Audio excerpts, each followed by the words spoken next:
My STBX final ending part 1 down below in comments. Another sad day. The hits just keep on coming. Got the first draft of the Uncontested Marriage Dissolution Settlement and Family Plan, as they are called in Florida, a no-fault state. Yesterday, in a nutshell, I found out in February that my STBXH was having an affair that he started last September. He had asked for a divorce in January before I found out about her, saying he just wanted to be on his own and free to pursue other relationships because he was not happy in ours, though he said he still loved me. He claimed he had no one in mind at that time. We have been married for 25 years, and it was not a loveless marriage in general. However, he started becoming distant a couple of years ago, and we were living largely separate lives for the last 2 years. Separate vacations, friends, etc. While still getting along very well, I thought, as friends we have a 13-year-old son, that we just talked about all this last Friday. My STXH is moving out in early May. The settlement we agreed upon is more than satisfactory in my favor, because the one thing my STBXH is still honorable about is money. The lawyer misrepresented a couple of things they had discussed, and made them largely in his favor instead of mine. We were both a little upset about that last night, but he is going to meet with the lawyer and have him redo a couple of points tomorrow. It is just sad how fast this is all happening. My STBX is still very much in the affair fog, and in my mind is not thinking clearly at all. There is supposed to be a cooling off period, I think, to help keep people like him from stupidly rushing into another committed relationship with someone they barely know. This is a long-distance affair. He has only actually seen her twice since the whole thing started. As a friend, early on I advised him not to rush into marriage with her. He claims he won't. Yet, they have already made plans for her to move down here and out of the only state she has ever lived in and away from her grown children by October. He seems to think he can ask her to do that without putting a ring on her finger. But, as the line in Moonstruck goes, what he doesn't know about women is a lot. This has been the worst year of my life. I am 50 and I am about to be divorced after being married for half of it to the same man and to be a single mom. To add insult to injury, I have already been replaced. I do not intend to hold up the overall proceedings once the settlement reads exactly the way I want it to. It does not yet. His attorney got more than a few things wrong and omitted a couple of clauses I would like him to add. I do not still love him in any way. He has kicked the crap out of that with his actions and words over the last 3 months. I do not even like him anymore. It is just my pride that will not let me let it go. That irritating little voice that keeps invading my more rational thoughts with, I can't believe he has already replaced me. And with someone like her, how do I make that voice stop? It will probably just take some time to continue to see the person he really is, not the one I thought he was. And to come to believe that is not someone I care to know. 1 month later, just when I thought the depression stage was over, it is back. And I really hate this one. My STBXH moved out over the weekend. He took all the bedroom furniture in the master bedroom I moved out of. Essentially, after D-Day I wanted him to. Because I planned to gut it, put in all new flooring, repaint it, redo the molding, and buy a whole new bedroom set, which I've already picked out from Rooms to Go. But the room is empty now, since I used the bathroom in there, so my son can now have the other bathroom to himself. I've been leaving the doors to it open. It hurt me to see it empty for the first time after they took all the stuff in their way. But I shook it off. Today I came home from work, and the double doors to it were closed. My son had gotten home from school ahead of me and told me he closed them because it makes him feel bad to see it the way it is right now. I told him I would get it all redone as soon as I possibly can and it will be my room again.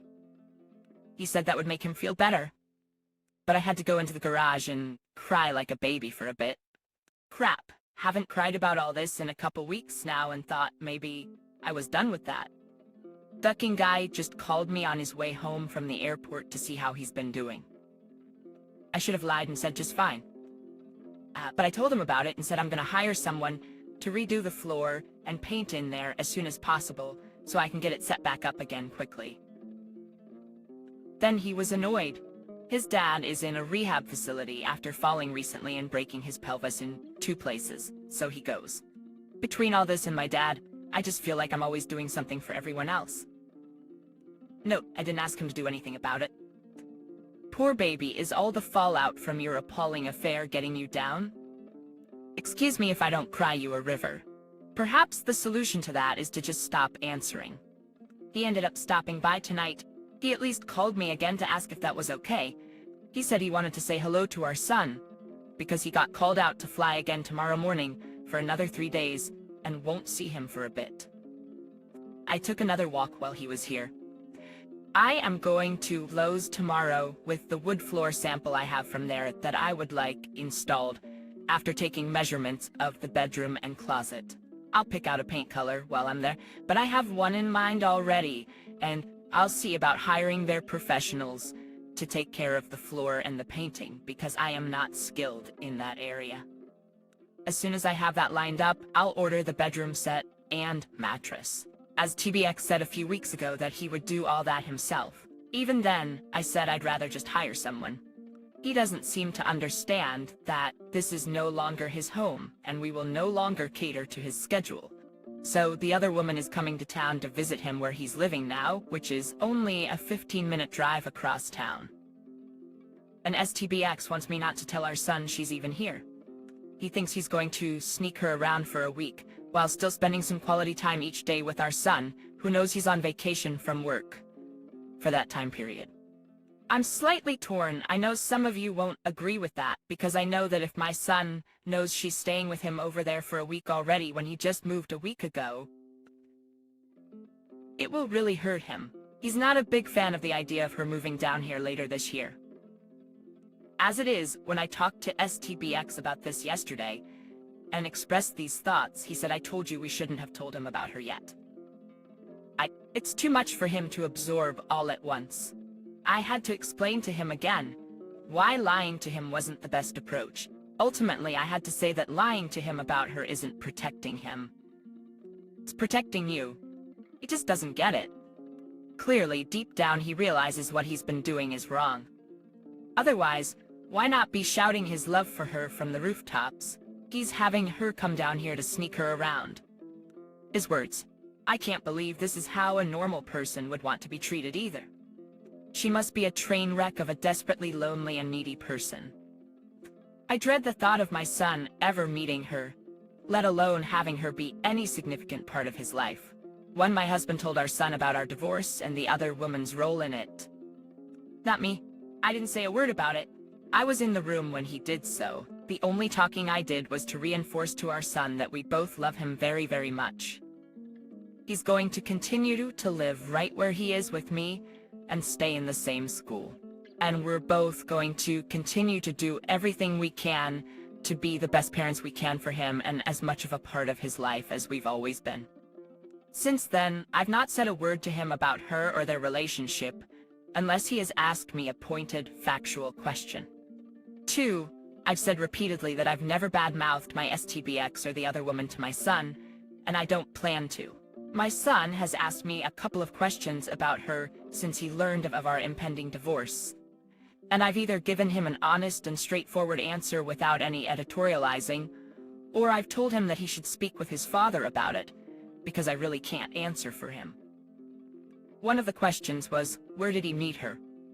I knew the answer to this one, and wasn't going to lie and pretend I didn't know. These are the only kinds of questions about her I answer. My point is that after having moved out just 1 week ago, he is having her fly down here from another state and stay with him for a full week, and in the house we used to live in together before we bought our current house. By the way, while he is on vacation from his job, he doesn't want me to tell our son that she's here, and he still thinks he shouldn't have told him about her yet in general. I think our son should know she's here for a week, because other people who know my son, who my STBX also hasn't told anything about her, and in some cases even that he's moved out and we're divorcing, could very easily see them out together somewhere. And it could get back to him. Anyway, in which case, as others have said here, he'll have 2 parents he can't trust. Almost 2 months later tonight, it dawned on me that when he moved out, he took several pairs of leather and suede pants and boots we had bought together for me years ago. In some cases, when we still lived up north many years ago with him, it wasn't obvious to me at first.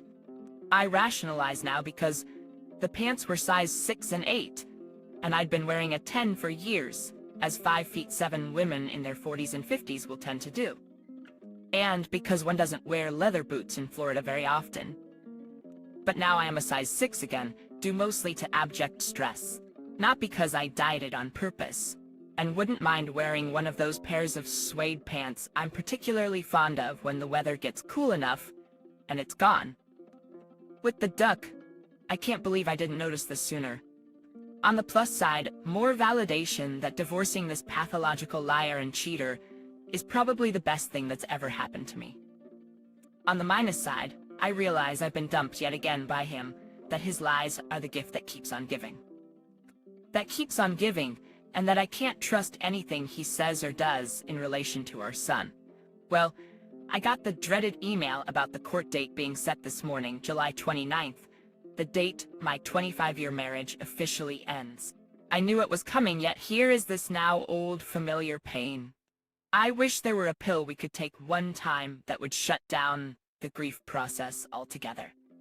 I know it's natural. We all have to go through it, yada yada. I've had enough of this one, and I'd just really like it to stop. I think he disconnected emotionally from me years ago, as early as 2 years into our marriage. Or maybe he never fully connected because he still really did need some drama. With that usually comes wild passion. He really didn't spend enough time figuring his own crap out after he divorced. Their divorce had only been final for 6 months when we met. And he'd had another exclusive relationship with a drama queen for 3 of those months that also ended badly. He has already gone through the grieving process. He admitted it to me himself. He checked out of the marriage without telling me that's how he was feeling about 3 years ago. Went through the process without me, and had help getting through it from the other affair I now suspect he had at that time, before even meeting the current one. And at the point he finally told me he wanted to separate, he had long since fully detached and ceased to care. At some point early on those 3 years ago, as he told me, he cried like a baby when he realized it was over. One time, for about a minute, and that was apparently all he needed to get me out of his system.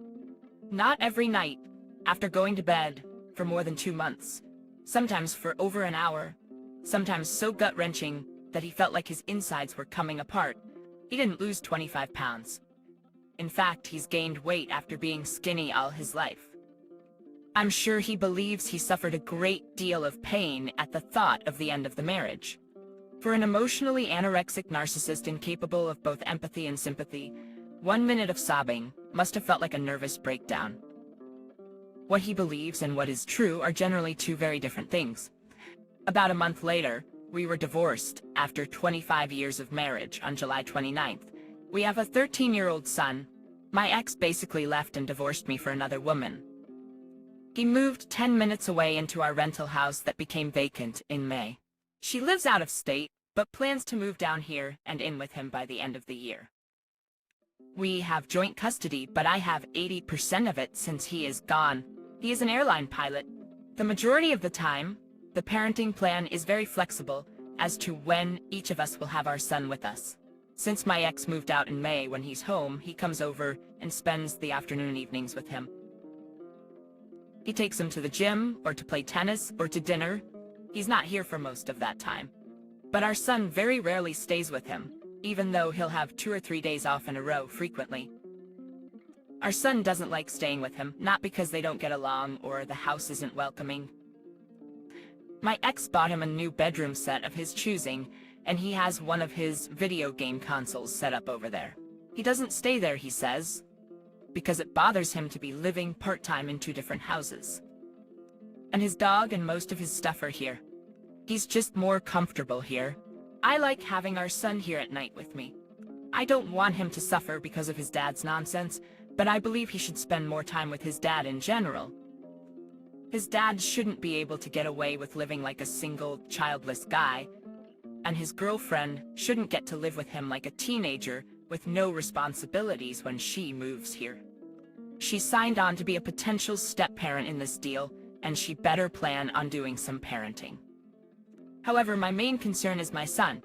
Do I apologize and explain that this is part of being a child of divorce, and make him spend weekends and occasional nights with his dad? His dad, by the way, has agreed to follow my wishes in this matter.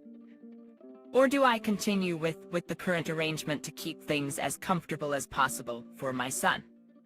It's important to note that he's almost 14 and very mature for his age, so I can leave him alone for a few hours if I want to go out with friends. Nighttime childcare is not an issue.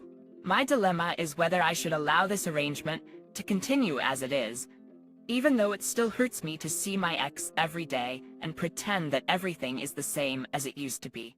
I don't want to punish my son for our divorce, so I'm seeking advice on how to handle this situation. Looking back, I always felt like I was doing the majority of the work because my husband was gone for more than half of our marriage due to his job as an airline pilot. I didn't think I resented him for it, but now I realize that I did. However, he is a good and involved father. I never asked him to help out when he was home, or felt like I should, because I knew what his profession would entail when I married him. It had its perks, and I shouldn't complain, but he had his selfish ways. He always needed an hour or two to decompress after every trip, regardless of how short or long it was. It's funny because I am an IT manager with 5 employees, and I was always expected to immediately jump into parenting duties as soon as I got home. I had to make dinner, check homework, feed and walk the dogs, while he napped because he often had a sinker from 5 to 6 p.m. On weekends, I would get up, take care of the dogs, make breakfast for our son and myself, and sometimes even shower and grocery shop before he woke up. And then he would go for a run or bike ride and shower before even considering interacting with us. This was not just in the later years when our marriage was struggling, this was always the case. In an update, my husband had previously told me that he planned to move his girlfriend down to Florida, to the same town we live in, by the end of the year. The only exception was when he flew her down for a week in May, right after he moved out. Their relationship has been entirely over the phone. In June, he briefly expressed remorse for how he handled things and promised to do anything I wanted, except for stopping the divorce or ending things with his girlfriend. I asked him to wait until after my trip to New York in October before moving her down here. He knew I was going for my niece's wedding, and our son would be staying with him during that time. Our son knows about her, but he's not in a rush to meet her. My husband to wait until the end of October at the earliest. However, he told me tonight that she's moving down here at the end of September. I reminded him that the only thing I asked of him was to wait until after my trip. After my trip in October, he goes, "Oh, I'm sorry. I guess I forgot all about that." I said, "So, DS will be staying with you and her for 5 days in a month, even though he hasn't even met her yet. And it's only 2 weeks after she moves in." That's good thinking. He goes, "Well, I've had a lot of stress and a lot on my plate this year." I lost it. I said, "You've had a lot of stress and a lot on your plate this year." He goes, "Let's stop talking about this now, before you feel worse than I've already made you feel. I'll call you tomorrow." I'm gonna let him tell his son about this, and I'm not gonna let my son know he promised me he wouldn't do this. And once again, he has shown what his promises are good for. Not to protect my piece of crap ex, but to protect my son. Was it unreasonable of me to ask this of him? We're divorced now and his private life is his own. But when it involves my son and could potentially hurt him, it makes my blood boil. I think my ex should tell our son about it and see how he feels. If he's uncomfortable about it, they should postpone her move. She's not selling a house or ending a lease in order to move down here. Her adult daughter lives in her house and plans to stay there. Also, she works remotely for her job now. She's not leaving her job in order to come here. All she would have to do is reschedule her drive and moving truck. I met my stepmother for the first time when I was 7. My parents had been divorced for 4 years. My dad had been with my stepmother for 2 years at the time. I met her by going to dinner at their apartment, and I did that periodically thereafter for a year until my mom had to go into rehab. I stayed with them for the first week of that, until my grandma could come from Florida and stay. If I had to do that after just meeting her, it would have been extra awful. I was only 8, but still, maybe I'm projecting a number of things. My son is mature and resilient. He won't like it, but I'm sure she'll go out of her way to be nice. And at worst, it'll just be awkward for him. I'm just pissed that, once again, he didn't listen to me or care about what I wanted when I've been nothing but reasonable with all his requests. He already questions everything his dad says because he's been talking crazy talk lately. And now I know why. He hasn't even seen her since May, and now she's moving down here in 2 weeks. Pressure much? She may try to buy his love, but his dad never will. He is the cheapest man in America. He is an airline captain, and yet he bought all used furniture and appliances for his current home, even though I didn't ask for alimony, which he's done for years. He sits on his money like it's a huge egg, waiting for it to hatch. I realize that he could have moved her down here the day our divorce became final in July, and there wouldn't have been a thing I could say about it. He's free now and can do whatever he wants. I think he'll be damaging his relationship with his son by making his first experience with her staying in the same house for 5 days. I know my oldest brother hated my stepmother from the day he met her, primarily because of the insensitive way my dad introduced them. It was my brother's 13th birthday, and my dad had promised to take him to his favorite restaurant for dinner. Instead, he took him to the jazz club where he had first met my stepmother, which was her favorite place. And they had dinner with her. He still tells that story. My mom had no idea my dad was going to do that, and only found out afterwards. Everyone was miserable because of his selfishness, except my stupid stepmother, who always got her way. Because if she didn't, she would go nuts.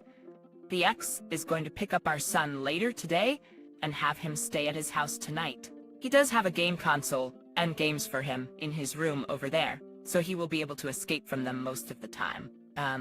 I've decided the ex will have to break it to our son what's going on at the end of the month and in October. And he claimed last night he would talk with him about it tonight. I know my son, and he won't be happy about it. I think the ex should be the one to clean up the fallout from his own bad decisions. I still hate my ex-husband. I'm still angry, yes, I'm still hurt, and yes, I may never stop still being bitter that he left me for another woman he's had a long-distance relationship with since last September, who he is now moving down here permanently to our same town, 10 minutes away. Next week, when our 13-year-old still hasn't even met her. First, he tells me in February, after I found out about her, that he barely knew her and so wasn't going to rush into a serious relationship with her. Then I found texts on his phone where they shared photos of rings and wedding venues. Then, he swore he wouldn't rush into marriage with her or even move her down here too soon after we divorced. Again, reiterating that he barely knew her and wanted to date her for at least a year before doing any of that. Then he tells me last weekend that she's moving down at the end of this month. Then he tells me today that on Tuesday, he's flying up to where she is and driving with her back down here, which I know is a 2-day drive. I asked him if he'd be home by Friday evening, because our son has a basketball game Friday night and another one on Saturday. He had told me when we signed him up for the City League in June that he'd take him to almost every game and practice. The only ones I'll miss are when I'm working. He goes, "Oh well, actually we're not going to drive back until Saturday. She's planned a dinner and has a doctor's appointment or something. He's calling in sick for his first trip on the new airplane so he can spend 3 days with her before driving back. He couldn't call in sick for a routine trip 25 years ago when we were first married, and I got word that my mom had died suddenly. Actually, he could have gotten that trip dropped for bereavement and not lose any sick time, but he refused. Yet he'll miss his son's first 2 games of the season and call in sick for her. Yes, I'm angry. Yes, I'm hurt. Yes, I'm bitter. And yes, I hate this man. He tells me tonight that he's getting pressure from both sides, that she says she must not mean that much to him, that it's taken so long for him to be with her permanently, and that he jumps whenever I tell him to. What? He rushed this divorce through so he could be with her permanently, and I didn't stand in his way. I did everything to further it along that I was asked to do when I was asked, to the point that his lawyer wrote me a literally handwritten note he enclosed with the final divorce decree, thanking me for my patience, consideration, and cooperation. The ex told me that his lawyer said when they last saw each other at the hearing that in all his years of family law, he had never seen a more amicable divorce. Then he laments that he's been trying to consider both of our feelings and clearly he has not. He has failed, and it seems that will just be his life from now on. He disappoints both of us, but in reality it's just one of us. I am no longer a part of this love triangle. I am out. Enjoy your straight path to hell with someone who feels so entitled that her desires are more important than anything or anyone else, including the man she knowingly pursued who was married for 25 years with a child. Let me know how that works out for you. I wish I could completely cut off contact with my ex, but we have a son together.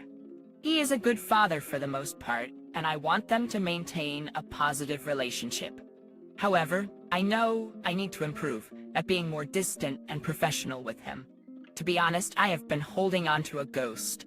It serves no purpose to express my feelings to him at this point, other than to validate his desperate need to shift the blame and justify why he left me in the first place. 2 months ago, I went back to my hometown in another state for my niece's wedding and to visit old friends. This trip had been planned since the previous May. My son stayed with his father and his girlfriend for 5 days. She sent him home to me with 24 homemade chocolate chip cookies. I was upset about this and vented on a forum about how inappropriate it was. It bothered me for weeks, but I never mentioned it to my son or ex-husband. Now it is the end of December 2015, and it is my son's birthday today. He had a sleepover with his 2 best friends at my house over the weekend, and I took them to do some fun activities as his birthday present. My ex, who scolded me on Christmas Eve for giving our son too many sweets, called to check in on him last night while he was on a work trip in another state. Yesterday, I received a call from my son's school that he had been injured during physical education and needed to be picked up and taken to the ER for stitches and a possible concussion. It turns out he was playing basketball and collided with another boy in midair, landing hard on his forehead. He was unconscious for a few seconds and had a gash near his eyebrow that bled a lot. The drive to the ER was terrifying, but I kept it together so as not to scare my son. He was dizzy and nauseous and couldn't remember what happened, but thankfully a CT scan and 7 stitches later, he was diagnosed with a mild concussion and no other brain injuries. He remembered everything and his vision cleared, and he was able to come home. He has had no other symptoms since, other than waking up with a headache this morning. Woke up with a swollen eye because he couldn't keep the ice pack on it in his sleep, and is already pestering me to go to the mall today and have a friend sleep over. So last night his father called. When he asked him how his day went and how basketball practice was, he mentioned that he's on the school team and would have had practice after school, which he, of course, missed. I told him, I think you should talk to Mom. I calmly explained the basics of what happened and what we found out at the hospital. Before I could tell him that he's doing fine since the stitches don't look too bad, he exclaimed, well, crap. Now he's gonna fall behind in his basketball practice and not be able to play for a while. I reassured him that the games don't start for 2 more weeks and he only needs to take 10 days off. He replied, he needs to pay attention to what's going on and be more aware of his surroundings. I explained that it's all because he isn't getting enough sleep and going to bed early enough. I told him I'm waiting for another phone call, so I have to get off the line. Then, I have to get up early and fly all day tomorrow until 9 tomorrow night. I'm exhausted. We'll discuss this more on Sunday. Actually, no, we won't. I've never felt supported by him in all the years we were together. My dad used to say, you know, if he doesn't have your back on these little things, he won't be there for you when the big stuff happens. Everyone else could see it, but I couldn't until now. I'm so very sorry something like this had to happen to show me, but here it is at last. Good riddance. I wish I could say all the pain and bitterness is gone, But it's hard when my ex moved his AP in with him from out of state, just 10 minutes away from us, in a house we used to own and live in together. I try to look at the upside. My son and I are in a better house now. We had kept the other one as a rental for 10 years, and in that time, it's gotten pretty trashed. You know, we get to have a dog again, which my ex wouldn't allow when he was still here, and she's turned out to be a sweetheart. All the neighbors love her. I can have whatever work done on and in my house that I want or need without having to ask for his permission. I can go to any restaurants I want without hearing him complain that they're overpriced. I could go on all day. I have to admit, when I get right down to it, that I don't miss him. I don't even miss the person I thought he was in the early years of our marriage, the good things about him. I have to admit that I just miss being married, having a regular companion, and the misguided notion I had that the man I was married to would have my back and would stand by me through it all, just as I was willing to do for him. I also miss being able to trust people. He took that away from me. I'm fighting to get it back, because I don't want to spend the rest of my life distrusting every person I know and meet until they earn it. Instead of starting out giving them the benefit of the doubt until they give me a reason to distrust them, I don't want to keep giving him that power. I know I'm giving him some just by thinking and writing about this today. Normally, I don't like to memorialize awful days like the days of my parents' passing. This will be the only time I formally remember this anniversary. My goal is for it to be just another day by next year. I've come this far already. Lately, I'm occasionally consumed with feelings of hatred for the other woman he left me for, and now lives with, even though I've never met her or even seen her in person. I think this is because she has taken away so much from me, and I'm still trying to heal and move on. I think it's because our son is starting to spend more time with them in their house, and I hate that. I know it's necessary. I've encouraged him to spend more time with his dad in their house, and I've never said a bad word about her or the situation to him, but I hate her for being a part of his life. Now I hate that he has to be exposed to such a person. I guess that just as the overwhelming sadness I went to bed with and woke up with every morning has turned to acceptance and now relief with time, my hatred of her will turn to acceptance. And maybe eventually pity, or at least indifference. I'm looking forward to that, because I don't enjoy this feeling of hatred. A few months later, a little backstory. Our 14-year-old son, who lives mainly with me but spends a night or two here and there with my ex and the woman he left me for, is going out of state to a sleepaway summer camp for the first time for 4 weeks in a little over a week. Tonight, my ex calls me to see if it's okay with me if our son spends Saturday and Sunday nights with them. Since school's out and he'll be off work, he says, that'll give you some nice breathing room and get him out of your hair for a couple days. He speaks almost entirely in metaphors. I say I'll have plenty of breathing room when he's gone for 4 weeks here pretty soon. But okay, it's always all right with me for him to spend time with you. He says, I would think you'd be looking forward to having all that time to yourself. You can do whatever you want without him underfoot. Seriously, I guess that's the way I'd see things if I were a selfish piece of crap. Meanwhile, yesterday I told my boss of 8 years, who's a very happily married father of 2 younger kids, that my son was going to this camp in a couple weeks. And he says, oh my God, 4 weeks. How are you doing with that? Are you gonna be okay? See the difference? Insensitive turd. I had a bit of a setback last night when I found out that my ex and his girlfriend are going to have a little mini vacation with his brother and his wife in a couple weeks. I imagine she'll be meeting them for the first time. His brother cried on the phone about how sad he was about what his brother had done in our divorce the last time I talked to him, which was in March. I guess life goes on without me for everyone. I should have seen it coming. I have to remember that both my brothers have been divorced, and in both cases, it was because they cheated on their wives. I didn't care much for the women they cheated with, but I didn't cut off all ties with my brothers because I disapproved of their choices.